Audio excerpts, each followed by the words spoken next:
Donc plafonner les indemnités prud'homales, donner plus de place à l'accord d'entreprise et instaurer ce qu'on appelle le référendum employeur, donc le référendum à l'initiative de l'employeur. Avant d'écouter M. Mercier et M. Langsad, qui sont directement les acteurs de cette négociation qui commence demain, quels sont les enjeux politiques pour Emmanuel Macron sur cette réforme? Alors d'abord, aller vite parce qu'il est attendu au tournant. C'était l'axe majeur de sa campagne présidentielle. Il est attendu aussi au tournant, et on ne le dit pas suffisamment, par Bruxelles. Et c'est l'un des critères sur lesquels la France sera jugée, la signature de la France. C'est avec cette loi-là qu'il démontrera sa capacité à réformer. Vous savez qu'à Bruxelles, les gens considèrent que la France est irréformable, que les gens sont tout le temps dans la rue. Donc cette loi-là, elle est importante aussi pour ça. Et d'ailleurs, c'est une loi imposée par Bruxelles. Non, alors ça n'est pas le cas. C'est pas comme ça qu'il faut le présenter. Mais c'est un argument qu'on entend bien chez sûr, Mélenchon ou chez Marine Le Pen. Mais c'est un bon argument politique. Mais à Bruxelles, on attend ça avec impatience. Donc il veut aller vite. C'est les ordonnances, une loi d'habilitation. Ensuite, on négocie le contenu avec les syndicats. S'ils ne sont pas d'accord, eh ben on va au bout parce qu'il veut aller le plus vite possible. Et puis ensuite, ces ordonnances doivent être validées par l'Assemblée. Et puis tactiquement, d'un point de vue purement politique, regardez l'ordre dans lequel les syndicats vont être reçus demain matin. CFDT, CGT, FO. Le but du jeu, d'un point de vue politique, est de séparer FO de la CGT. FO et CGT, main dans la main, étaient vent debout contre la loi El Khomri. Là, l'idée est de faire exploser cet accord-là d'une certaine manière et de convaincre FO que cette loi-là, elle est bonne et qu'il faut la voter. Et donc, d'ailleurs, Jean-Claude Maillet ne dit pas tout à fait la même chose que Philippe Martinez ces derniers jours, notamment sur les ordonnances. Et juste un mot politique là-dessus, l'argument, c'est la personne qui occupe le ministère du Travail, Muriel Pénicaud, qui a été très bien accueillie et par Jean-Claude Mailly et par Laurent Berger à la CFDT. Alors maintenant, messieurs, Thibault Langsad, qu'attendez-vous de cette nouvelle réforme du Code du travail? La loi El Khomri, c'était pas suffisant? On voit que d'abord, elle a été amendée sur énormément de points. Et j'ai envie de dire, le point qui est le plus important, c'est pour les PME, TPE. Les grandes entreprises, elles ont déjà beaucoup de leviers pour adapter leur flexibilité, négocier le temps de travail. Elles l'ont démontré au moment où il y a eu des difficultés. Maintenant, il reste à faire beaucoup pour les TPE, pour les PME. Je crois que la réforme des prud'hommes est un élément important. Vous savez, plus de 80% des condamnations, elles ont lieu sur la forme, c'est-à-dire la procédure qui n'est pas respectée. Et de mettre un barème sur la forme n'est pas forcément totalement déraisonné. C'est pas normal d'être sanctionné quand on est l'employeur, quand on vire sans motif réel et bien sérieux. sûr, non mais c'est pas ce que je dis, c'est que si vous oubliez de mettre une date, une mention, si vous respectez pas un délai, et parfois de bonnes causes, ça peut vous coûter très cher et sur des périodes qui sont très longues. Et j'ai envie de dire aussi, c'est une roulette russe pour le salarié lui-même, parce que les délais au Conseil des prud'hommes, ils sont extrêmement longs. Donc à la fois, l'entreprise est condamnée souvent en deuxième instance, contradictoire par rapport à la première appel, mais en plus sur des problématiques qui sont très longues, auxquelles il va falloir apporter des éléments de réponse. Ensuite, c'est comment on favorise le dialogue social dans les TPE, dans les PME. Quand vous n'avez pas de délégué syndical, quand vous n'avez pas de délégué du personnel, parce que dans une grande majorité des entreprises, vous avez des carences. Comment vous faites pour négocier des accords? Et là, on est au cœur du dialogue social. Il n'y a pas lieu de prendre une position unilatérale du chef d'entreprise qui va décider de faire ce qu'il a envie de faire. Pas du tout. C'est comment on remet du dialogue social dans ces entreprises-là pour qu'on puisse... le tout, pourquoi pas? Mais à partir de quand on déclenche un référendum? Est-ce que dans une TPE où il y a 2 salariés, on fait un référendum? C'est compliqué, il faut maintenant être pragmatique. Mais dans une entreprise où il y a 20 salariés, et on a envie de faire un accord particulier parce qu'il y a un surcroît d'activité, ou parce que l'entreprise est en difficulté, est-ce que d'aller voir un syndicat qui se trouve à l'extérieur est pertinent? Mieux régler le problème à l'intérieur. Il faut organiser cela, mettre des garde-fous, c'est le vrai sujet, mais on va véritablement dans une bonne direction qui concerne essentiellement les PME et TPE. Jean-Pierre Mercier, vous entendez les arguments des uns et des autres, qu'est-ce que vous en pensez? Vous êtes sur la même ligne que Philippe Martinez qui dit, attendez, si la loi est déjà écrite, nous on ne commence pas à discuter. Oui, bien sûr. Vous savez, on est tous convaincus, et autour de moi, les salariés sont convaincus qu'il va y avoir une deuxième loi travail qui sera encore plus dure, qui va attaquer encore plus durement l'ensemble des droits collectifs des salariés. Et il va falloir descendre dans la rue, il va falloir... Ah bon? Bien sûr. Mais Macron n'a pris personne en traître, puisqu'il l'a annoncé pendant sa campagne, contrairement à la loi El Khomri qui n'était pas dans le programme de François Hollande. Tout à fait. S'il y a une qualité qu'on peut lui reconnaître, c'est qu'il est franc. Ça c'est sûr. Maintenant, ça n'empêche pas que son projet de loi qui est d'attaquer encore plus le droit du travail, il va falloir qu'on descende dans la rue l'ensemble des salariés le plus largement possible, qu'on manifeste notre mécontentement, qu'on manifeste notre refus. Et vous rejetez l'argument qui consiste à dire notre droit du travail est trop complexe, trop rigide, et finalement il protège l'emploi et pas le salarié en fait. Là, je voudrais tordre le cou à un mythe comme comme si c'était le code du travail qui empêchait le plein emploi. Écoutez, franchement, quand les patrons, ils ont décidé de licencier, quand ils ont décidé de licencier et de fermer des usines, ils le font, code du travail ou pas code du travail. On a les différents gouvernements n'ont pas arrêté de réformer, d'attaquer le code du travail, de détruire les droits, et on a eu une explosion du chômage. Donc c'est absolument pas lié du tout. Par contre, juste, je voudrais dire quand même que les dernières attaques, elles ont permis encore plus de liberté au patronat de licencier et de piétiner les droits collectifs. Donc ça suffit. Il va falloir qu'on descende dans la rue pour défendre nos intérêts. Ce que j'ai envie de dire, c'est qu'il faut regarder les choses de façon positive. La croissance est en train de reprendre. On aura peut-être un atterrissage à 1,7, ce qui n'est pas non plus l'euphorie. Et comment on fait pour que ces entreprises qui vont avoir des projets, des opportunités de développement, puissent recruter sereinement? Je pense que le sujet, il est là. Le sujet, il n'est pas de se dire on est dans une situation de difficulté profonde et donc il va falloir licencier. C'est comment on fait pour qu'un patron de PME, de TPE, qui aujourd'hui, à 70%, ont peur de recruter parce que c'est trop difficile de pouvoir se séparer d'une personne si le projet n'arrive pas. C'est un argument que je ne comprends pas, parce qu'aujourd'hui, il y a tous les contrats précaires qui sont sur la table. Il y a l'intérim, il y a le CDD, il y a le contrat d'apprentissage, il y a le CIF. C'est là où on manque de pragmatisme. Et c'est là où une grande majorité des chefs d'entreprise, ils veulent embaucher en contrat à durée indéterminée. Ils veulent pas utiliser les. Mais vous moquez pas parce que. Mais vous moquez pas parce que c'est la réalité. Et que quand vous avez un certain nombre de projets dans votre entreprise, vous avez plutôt envie de le faire. En revanche, les mécanismes qui sont derrière protègent trop l'emploi au détriment du salarié. Non, vous savez... donc les mécanismes... Non mais me dites pas non, parce que c'est ce que je vis au quotidien. Si, je vais vous dire non. Non, mais c'est ce que je vis au quotidien. Donc, il est normal que vous ayez un avis différent, mais laissez-moi juste expliquer les choses. Et donc à partir de ce moment-là, les employeurs disent, mais nous on voudrait de la flexibilité, parce que si notre projet n'arrive pas, on voudrait ne pas être dans les problématiques des prud'hommes, des indemnités trop importantes et aléatoires, et finalement de tout ce qui s'ensuit au travers de l'inspection du travail. C'est ça la finalité. On pourrait vous parler de baisse de charges, mais aujourd'hui il y a déjà un certain nombre de dispositifs de baisse de charges pour celui qui veut recruter. Et donc le vrai sujet, il est de résoudre la peur de l'embauche du patron de TPE, PME. Et on a un véritable gisement. Alors, Dominique Seux, oui. Non, mais l'idée de dire qu'il n'y a quasiment plus de charges aujourd'hui, c'est plus de cotisation. Plus de cotisation sociale, excusez-moi. Oui, enfin si, non, vous ne pouvez pas dire ça quand même. Enfin, il reste beaucoup de charges sur les salaires aujourd'hui. Il y en a beaucoup moins. Il y en a beaucoup moins. Pour l'employeur par rapport à 10 ans, 20 ans, 30 ans.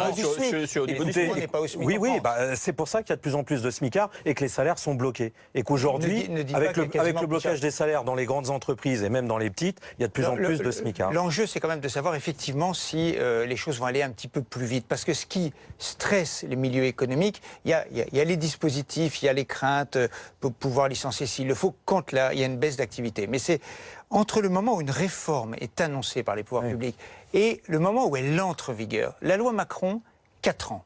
4 ans. La loi El Khomri, 600 jours. On n'a pas encore tous les décrets aujourd'hui. Donc au moment où une annonce est faite par le gouvernement, un ministre, les responsables économiques et syndicaux se disent « ça y est, les choses ont changé ». Mais 4 ans plus tard, on est déjà passé à autre chose. On est passé à autre chose, on a plus ça en tête et on n'y croit plus. Et donc l'enjeu... C'est pour ça qu'il veut aller vite et par les ordonnances pour que voilà, l'enjeu des ordonnances. Il y ait des effets. L'argument qui est utilisé, qui est de dire oui, Emmanuel Macron a dit dans la campagne ce qu'il allait faire, donc il ne nous prend pas par surprise, mais quand même, on va s'opposer au texte. Les syndicats sont dans leur rôle. Les syndicats sont mais les syndicats sont dans leur rôle quand ils acceptent d'aller à la table de négociation et d'entendre le message qui a été envoyé par les électeurs malgré tout. Évidemment qu'il faut négocier. Naturellement, il faut négocier. Ce qui est intéressant, c'est de voir l'argument qui consiste à dire on n'a pas pris les électeurs en traite. Il y a quand même beaucoup de gens qui, notamment au deuxième tour, ont voté Emmanuel Macron. Mais pas pour son programme. C'est pour ça qu'il faut négocier. Mais il n'a pris personne en traite sur ce point-là. Effectivement, Laurent Neumann a tout à fait raison de dire qu'il y a quelque chose d'intéressant sur le plan syndical en ce moment. C'est que Jean-Claude Mailly, pour Force ouvrière, a pris une position qui n'est pas tout à fait celle qu'on avait entendue il y a 6 mois. Donc se détache de Martinez. Il dit 3 choses. Il dit Muriel Pénicaud, la ministre du Travail, c'est quelqu'un avec qui on peut discuter. Elle est bien. Ça, c'est nouveau et ce n'est pas ce que dit, a priori, la CGT.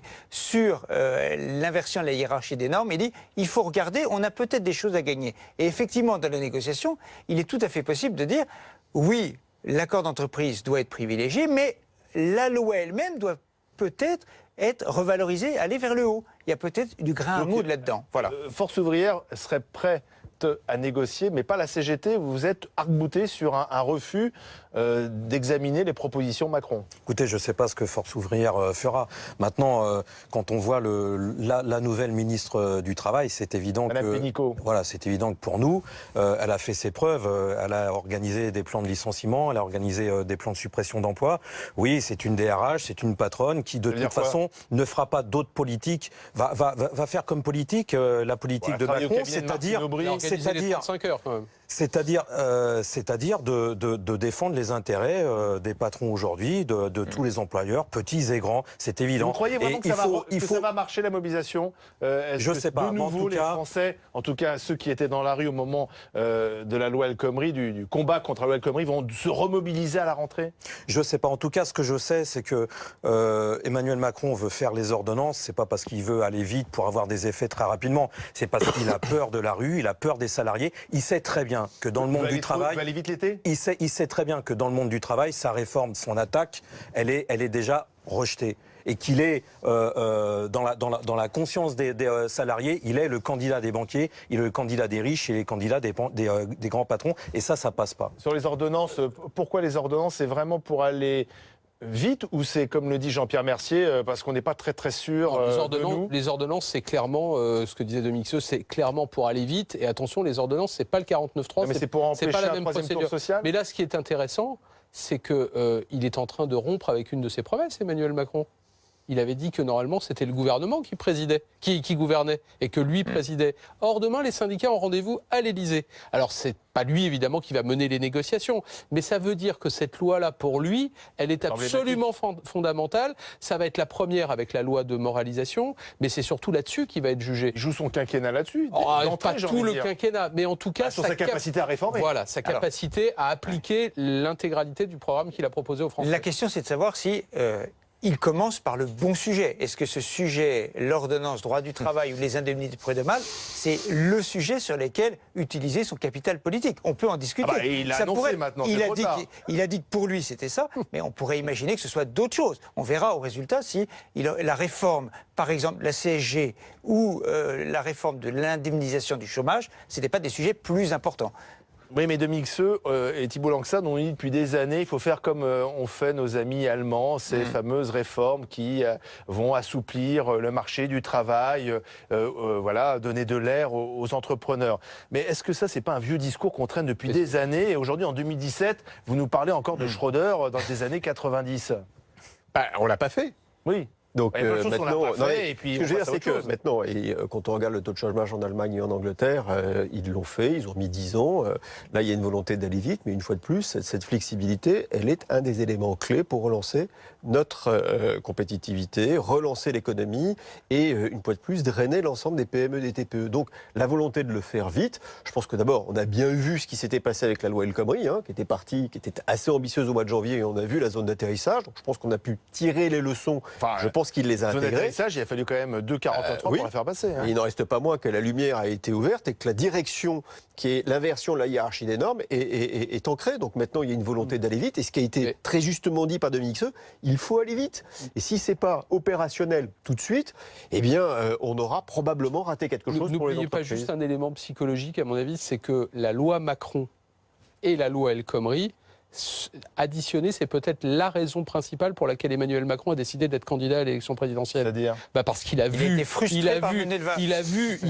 de l'intérieur les blocages, que lui appelle ça des conservatismes, l'impossibilité d'affirmer une réforme qui, à ses yeux, est bonne. Après, on en discute. Certains la trouvent absolument terrible. Comment il va faire de différent alors? Parce qu'évidemment, il reçoit les syndicats et on avait aussi reçu les syndicats. D'abord, ce qui change, c'est le timing. Cette loi, elle est venue dans la dernière partie du quinquennat de François Hollande. Là, il veut commencer avec, et il veut même qu'à la fin de l'été, ce soit terminé. Donc on ne peut pas aller plus vite que ça. Jean-Pierre Mercier, il y a quand même beaucoup de Français qui n'ont peut-être pas voté Macron, mais qui disent laissons-lui sa chance, on va voir ce que ça donne, parce que de toute manière, ça fait 20 ans qu'on fait des choses qui ne fonctionnent pas. On a plus de chômage en France qu'en Allemagne, qu'en Grande-Bretagne. Oui, ça fait 20 ans qu'on démolit le Code du travail, ça fait 20 ans qu'on donne des aides publiques aux grandes entreprises du privé, ça fait 20 ans qu'on ouvre la flexibilité à la fois du temps de travail, à la fois... pas suffisamment. Et Des accords ont été signés chez Renault. J'ai coupé la parole à personne. J'ai coupé la parole à personne. Et on assiste à une explosion du chômage. Jamais aucun gouvernement n'a réussi à faire baisser le chômage. Moi, je suis convaincu, oui, M. Macron veut aller extrêmement vite pour faire passer son attaque parce qu'il a en fait la trouille. Je pense qu'il est inquiet des manifestations qu'il pourrait y avoir parce qu'il est bien conscient que dans les entreprises, c'est pas le candidat des salariés, ça c'est certain. Et moi, j'espère bien qu'il y aura des grandes manifestations puissamment, qu'on sera déterminé et qu'on le fera reculer. Oui, c'est un test. J'espère qu'on le réussira, ce test, du côté du monde du travail. Thibault Langsat, vous craignez une nouvelle paralysie du pays? Parce que ce ne sera pas tout pour le patronat et rien pour les salariés. C'est pas comme ça qu'il faut voir les choses. Ce sera équilibré. Une fois de plus, instaurer le dialogue social dans les PME, TPE, c'est un nouveau dialogue qu'il faut se construire. Ça n'a jamais été fait. Il faut tenir compte des délégués syndicaux quand il y en a et tenir compte d'une représentative qu'il faut inventer. Et c'est ça l'innovation. Je pense qu'il y a quelque chose de bienveillant de ce qui est porté dans cette loi. Maintenant, il va falloir attendre dans la granularité parce qu'il c'est quand même dans les virgules près que ça va jouer. Mais je pense qu'il y a une formidable opportunité tant pour les salariés que pour les entreprises. Tout l'enjeu, c'est de savoir si Emmanuel Macron a du grain à moudre à donner sur la table, à mettre sur la table, à la fois sur l'indemnisation de chômage de personnes qui ne sont pas indemnisées aujourd'hui, sur la formation, dans d'autres sujets. Est-ce qu'il va faire un deal global ou proposer un deal global qui soit refusé ou qui soit accepté? Mais est-ce que la balance sera suffisamment équilibrée? Et l'enjeu, c'est donc d'avoir la CFDT sans doute avec soi, mais aussi peut-être FO alors. En tout cas, dans la discussion. Voilà, la CFDT, on verra. Et puis sinon, il arguera évidemment de son mandat présidentiel. Début du feuilleton demain matin, 9h à l'Elysée, c'est Laurent Berger qui ouvre le bal.